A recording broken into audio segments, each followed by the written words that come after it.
लेकिन सबसे पहले बात करूंगी बंगाल की।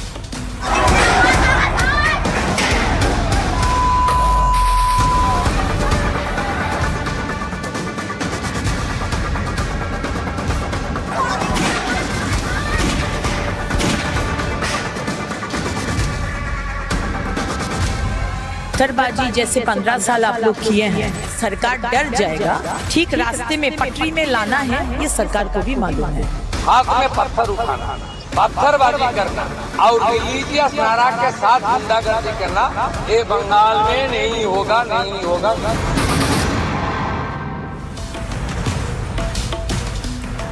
तो पश्चिम बंगाल में आज शुभेंदु सरकार ने कई बड़े फैसले लिए हैं। उन फैसलों के बारे में आपको बताऊं, लेकिन उससे पहले आपको ये तस्वीरें दिखाती हूं। शुभेंदु अधिकारी ने आज कोलकाता में अपना पहला जनता दरबार लगा दिया। जनता दरबार यानी कि नाम से ही आप समझ रहे हैं, जनता अपनी समस्याएं लेकर पहुंची।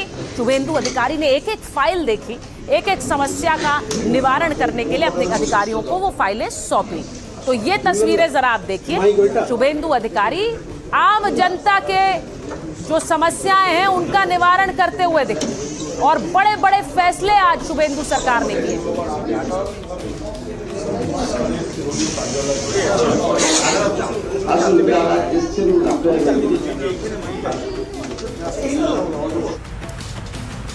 तो आपने देखा बीजेपी ऑफिस में शुभेंदु सरकार का जनता दरबार लगा। लोगों की परेशानियां सुनकर तुरंत निर्देश भी उन्होंने दिए। जो लोग अपनी समस्याएं लेकर आए उनके निवारण के संदेश दिए। अब आपको बताती हूं कि दूसरी कैबिनेट बैठक में उन्होंने कई बड़े फैसले भी आज लिए। महिलाओं के लिए वित्तीय योजनाओं को उन्होंने हरी झंडी दी है। अब इसका मतलब क्या? महिलाओं के लिए अन्नपूर्णा भंडार योजना लागू की है। महिलाओं को अब हर महीने 3,000 रुपए की सहायता दी जाएगी, जो उन्होंने अपने चुनावी मैनिफेस्टो में कही।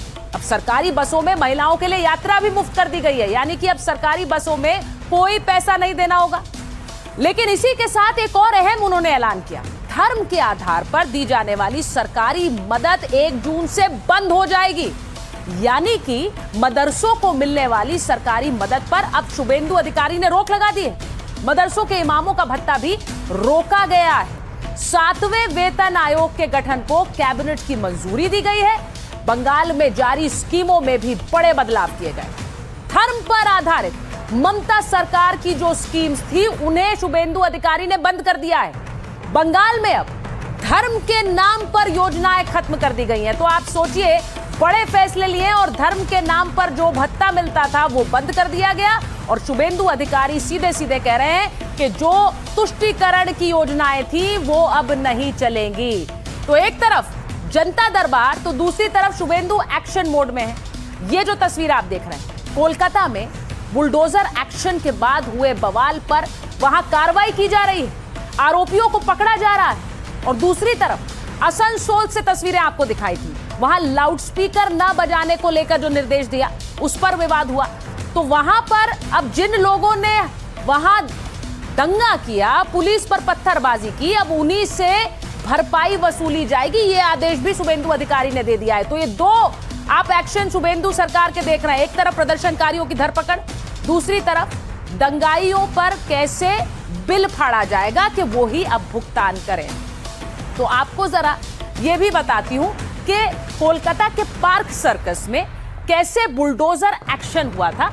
वो बुलडोजर एक्शन की तस्वीरें भी दिखाऊं और उसके खिलाफ कैसे प्रदर्शन हुआ है। वहां बुलडोजर एक्शन हुआ तो उसके बाद अब प्रदर्शन हो रहा है। ये प्रदर्शन आप देखिए, लोग सड़कों पर उतरे और बुलडोजर एक्शन के खिलाफ उन्होंने प्रदर्शन किया। उनका कहना था कि शुभेंदु अधिकारी सीधे सीधे मुसलमानों को टारगेट कर रहे हैं।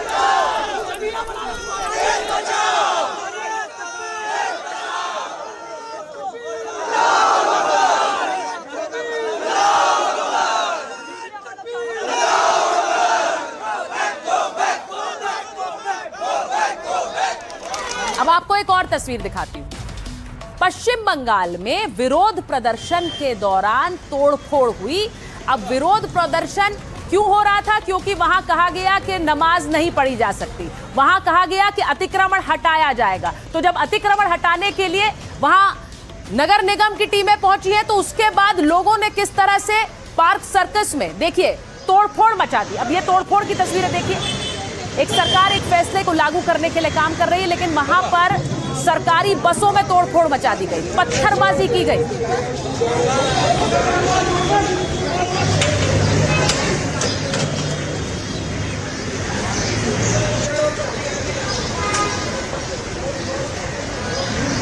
तो ये विरोध के दौरान देखिए तोड़फोड़ लोगों ने कैसे मचाई है। अब इसको लेकर भी एक बड़ी मैसेजिंग शुभेंदु अधिकारी ने की है, वो भी आपको सुनाऊं। लेकिन लोग क्योंकि पत्थरबाजी कर रहे थे तो पुलिस ने भी एक अपील की है, वो भी आपको दिखाती हूँ।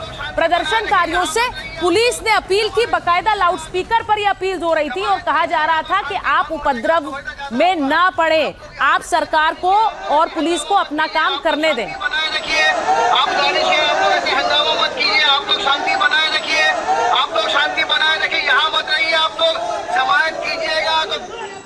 जमायत कीजिएगा तो शांति भंग होने का संभावना ज्यादा होगा। आप लोग यहाँ से चले जाइए और इसके पास कोई ऑप्शन नहीं है। आप लोग शांति बनाए रखिए, अपने अपने बस्ती में चले जाइए। आप लोग नहीं चाहते यहाँ का माहौल खराब हो, लेकिन आप लोग जबरदस्ती कर रहे हैं। आप लोगों से गुजारिश कर रहे हैं, आप लोग चले जाइए अपने घरों में। बार बार गुजारिश कर रहे हैं आप लोगों से, आप लोग सुन नहीं रहे हैं। गुजारिश है आप लोग ऐसे हंगामा मत कीजिए, आप लोग शांति बनाए रखिए।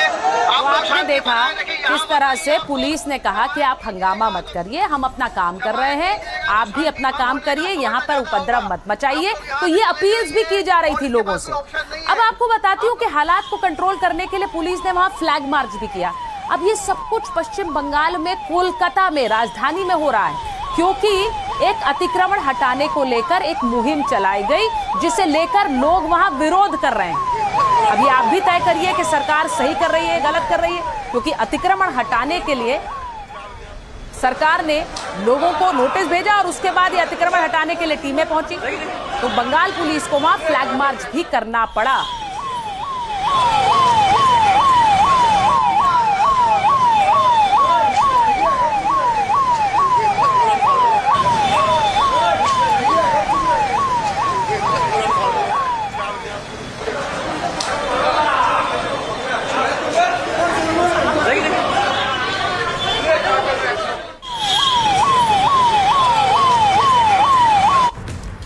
पुलिस को यह फ्लैग मार्च क्यों करना पड़ा है? क्योंकि पश्चिम बंगाल में और खासकर कोलकाता में एक अतिक्रमण हटाने को लेकर एक ड्राइव चलाई गई। कोलकाता में इसे लेकर विरोध हुआ। अब पुलिस का एक्शन के बाद वहां पर बवाल मच गया। प्रदर्शनकारियों ने पुलिस के इस एक्शन का विरोध किया। वहां पुलिस को फ्लैग मार्च करना पड़ा। यहां लोग इकट्ठा हो गए। पार्क स्ट्रीट में प्रशासन की कार्रवाई के दौरान यह बवाल मचा। अब अतिक्रमण हटाने पहुंचे प्रशासन का विरोध किया गया। प्रदर्शनकारियों ने सड़क जाम करने की भी कोशिश की। पुलिस भीड़ हटाने पहुंची तो पथराव शुरू हो गया। प्रदर्शनकारियों ने पुलिसकर्मियों पर पथराव किया। अब पत्थरबाजी में 3 पुलिसकर्मी घायल हो गए। सुरक्षा बलों के वाहनों में तोड़फोड़ की गई। सड़क पर खड़ी बस में भी पत्थर मार दिए गए, शीशे तोड़ दिए गए। वो तस्वीरें भी मैंने आपको दिखाई। ये सब उपद्रव की वजह क्या था?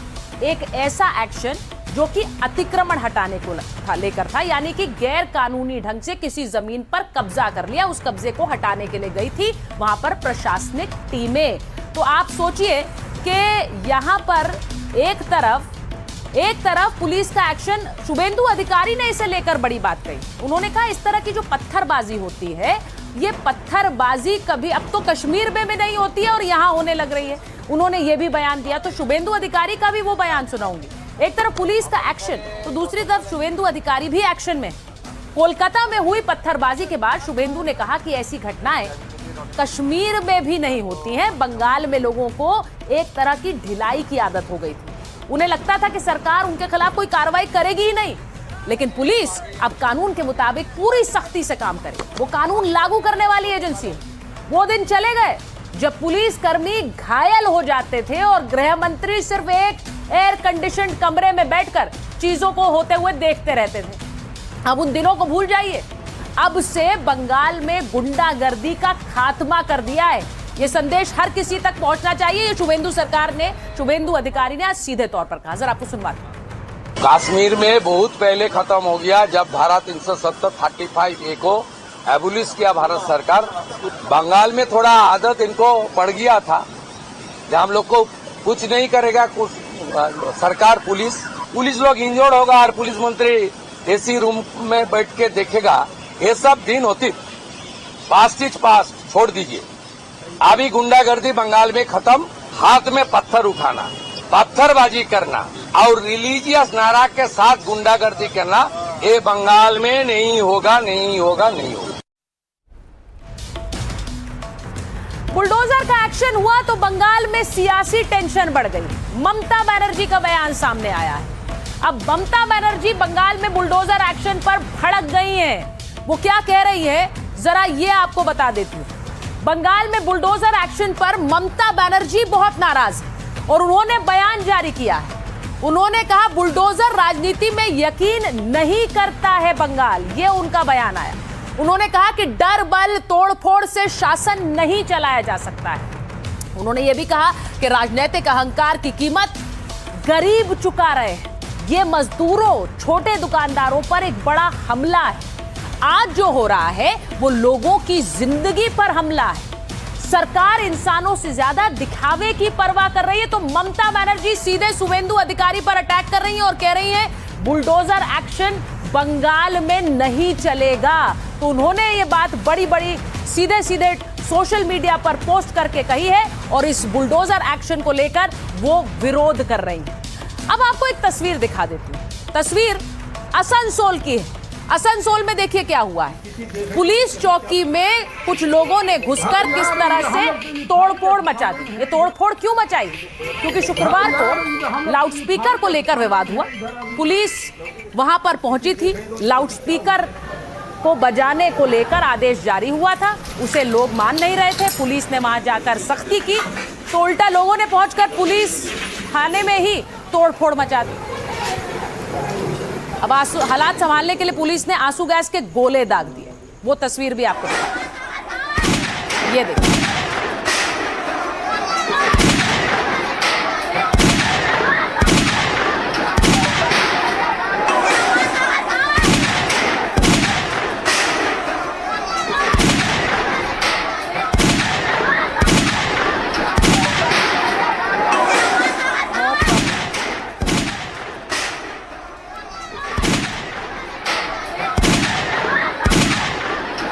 आप तस्वीरें देख रहे हैं, ये पुलिस ने आंसू गैस के गोले दागे हैं क्योंकि लोग वहां सुन नहीं रहे थे। अब पश्चिम बंगाल में एक बड़ी दुविधा है। 15 साल से ममता बनर्जी का शासन रहा है। अब शुभेंदु अधिकारी कह रहे हैं इन्हें एक तरह के शासन की आदत हो गई है, तो जो सख्ती हो रही है वो लोगों को बर्दाश्त नहीं हो रही है। आसनसोल में हिंसा हुई और वो क्यों हुई थी? आसनसोल हिंसा पर सीएम शुभेंदु अधिकारी ने कड़ा रुख अपनाया। पुलिस पर हमला किया गया तो वो हमले ऐसे पुलिस पर बर्दाश्त नहीं करेंगे, ये शुभेंदु अधिकारी का बयान आया। प्रदर्शनकारियों से ही नुकसान की भरपाई होगी। अब देखिए ये कड़ा स्टैंड शुभेंदु अधिकारी ने लिया है। उनका ये कहना है कि अगर दंगा करोगे तो उसकी भरपाई भी तुम ही करोगे। भरपाई होगी लेकिन दंगाई खुद करेंगे, उन्हीं से वसूली जाएगी सारी भरपाई, यानी सारा नुकसान का खर्चा। पहले शासकों का कानून था, अब कानून का शासन है। ये बड़ा बयान उन्होंने दिया। शुक्रवार को लाउडस्पीकर को लेकर एक विवाद हुआ था जिसकी तस्वीरें मैंने आपको दिखाई। अब लाउडस्पीकर पर बने नियम लागू कराने वहां पुलिस पहुंची थी।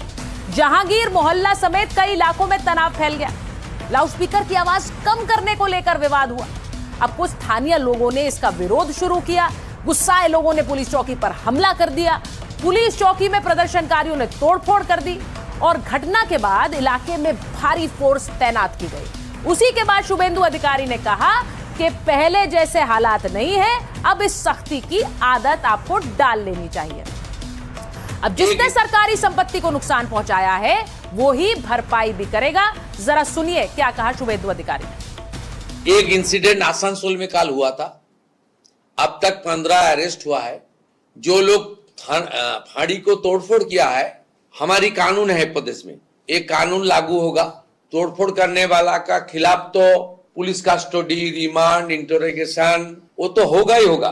साथ साथ जो डैमेज हुआ गवर्नमेंट प्रॉपर्टी, उनका पर्सनल एक्सचेकर से वो भी वसूल करने का डायरेक्शन होगा, हम लोग दे दिया।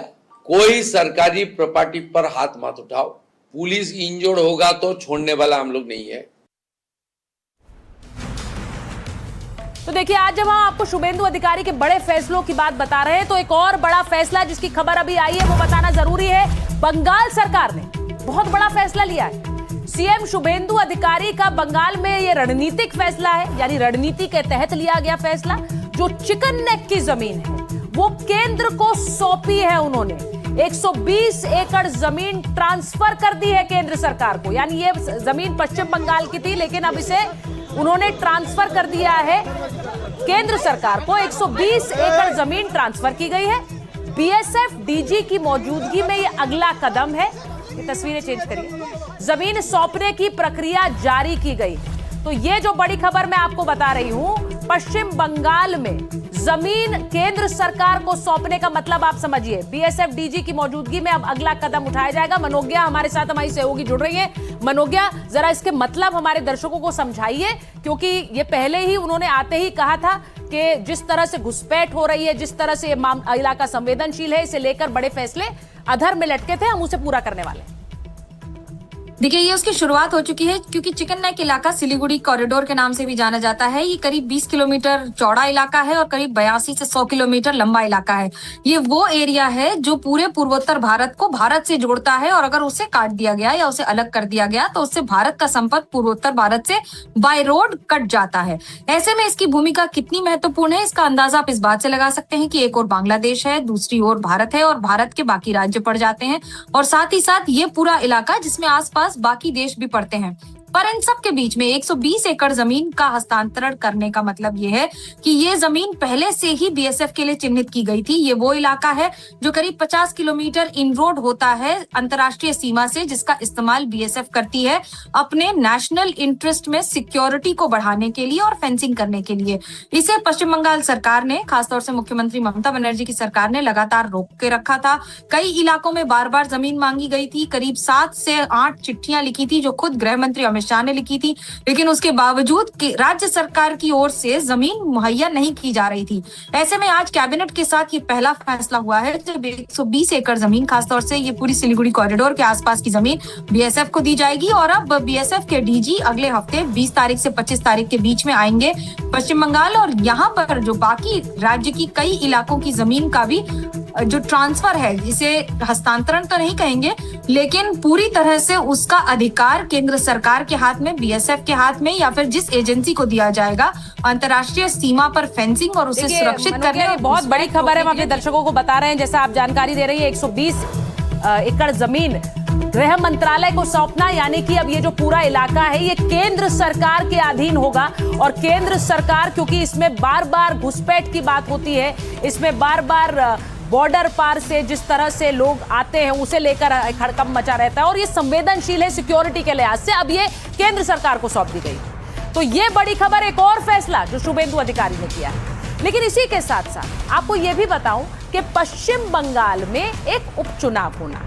फाल्टा से टीएमसी उम्मीदवार जहांगीर हाईकोर्ट पहुंचे हैं। ये जो तस्वीर आप देख रहे हैं, ये आप जहांगीर की और ममता बनर्जी की देख रहे हैं। जहांगीर, आपको याद है किस तरह से फाल्टा में पोलिंग के दौरान चर्चा में आए थे, जब उन्होंने खुद को पुष्पा बताया था, और वहां से जिस तरह से उन्होंने कहा था कि मैं किसी से डरता नहीं हूं। इन्हें ममता बनर्जी और अभिषेक बनर्जी का बहुत करीबी माना जाता है। इन्होंने हाईकोर्ट का दरवाजा खटखटाया है क्योंकि इन्हें राजनीतिक संरक्षण चाहिए।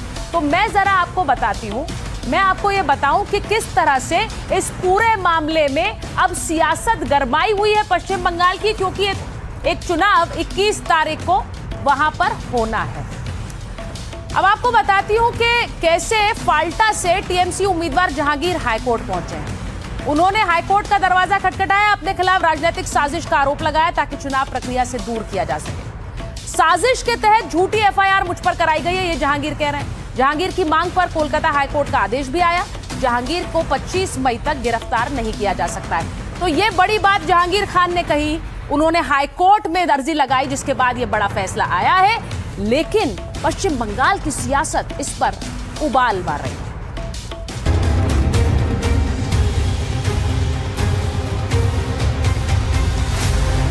এসব অতীত কোথায় পুষ্পা, কোথায় আপনি?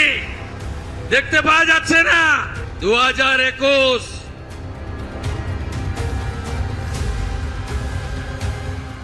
बंगाल में सत्ता संभालने के बाद शुभेंदु अधिकारी एक्शन मोड में हैं, ताबड़तोड़ फैसले ले रहे हैं। लेकिन इस बीच बंगाल का सियासी पारा भी हाई है, क्योंकि चर्चित फाल्टा विधानसभा सीट पर 21 मई को रीपोलिंग होनी है। और इसी रीपोलिंग से पहले जहां जहांगीर अपने ऊपर जान का खतरा बता रहे हैं, तो शुभेंदु अधिकारी टीएमसी की पुष्पा को ललकार रहे।